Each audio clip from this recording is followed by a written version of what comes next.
नगराध्यक्ष तुमचा नाही, मंत्री गतिरोधक मंत्री फेल, वरणगावमध्ये तुमचा नगराध्यक्ष नाही, तिथे आमचे हे गतिरोधक मंत्री फेल.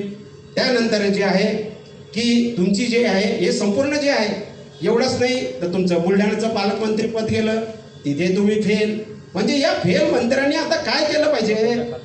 आता या ठिकाणी जे आहे इथला भुसावळचं जे आहे आमचं IT पार्क जामनेरला गेलं, तिथे तुम्ही फेल. टेक्सटाईल पार्क जिल्हा इथून गेला, कलेक्टर कचेरी इथून गेलं, तिथे तुम्ही फेल. अरे फेल मंत्री आहात तुम्ही, अरे नापास मंत्री आहात तुम्ही. आता कशासाठी तुम्ही या भुसावळ शहरामध्ये राहता? फक्त विरोध करायला, गतिरोधक करायला. जे कामं करतात त्यांना 1 रुपयाची दमडी देत नाही, फंड देत नाही, विकासाला गतिरोधक निर्माण करताय, आम्हाला जन आक्रोश करावा लागतो.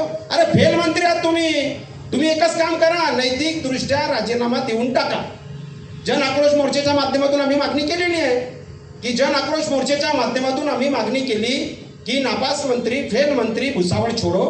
आणि या ठिकाणी अरे लाज वाटली पाहिजे, लाज तुम्हाला BJPच्या नगरसेवकांना लाज वाटली पाहिजे, गतिरोधक मंत्र्यांना. हा जो कोयला चोर याला लाज वाटली पाहिजे. 30 लाख रुपये संतोष भाऊचे पाया पडून चाटून त्या ठिकाणी पाकिट भरून घेतलं. तुला लाज वाटली पाहिजे. तुम्ही भुसावळ शहराच्या विकासाला विरोध करता, भुसावळ शहराच्या जनतेशी गद्दारी बेमानी करता, आमच्याशी विश्वासघात करता. आणि तुम्ही या ठिकाणी संपूर्णपणे भुसावळ शहराचे दुश्मन आहात.